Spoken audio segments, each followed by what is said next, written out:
Sme základná škola na Anďelovej ulici v Kremnici a náš tím sa rozhodol zapojiť do súťaže s projektom Hlukomer. Náš tím Nováškovci mal presne rozdelené úlohy. Jeden pripravoval program do mikrobitov, ďalší sa starali o merania v triedach, kalibráciu meracieho zariadenia, zaujímal nás aj vonkajší dizajn, tak už od začiatku sme využili naše digitálne vymoženosti, 3D tlačiareň a 3D skener. Na chodbách sme žiakom vysvetlili pomocou hraného videa, že hluk sa meria v decibeloch.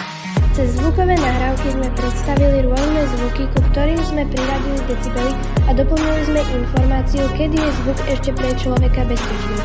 Potom sme merania realizovali aj v triedách a učebniach, zapisovali ich a nakoniec sme vyhodnocovali.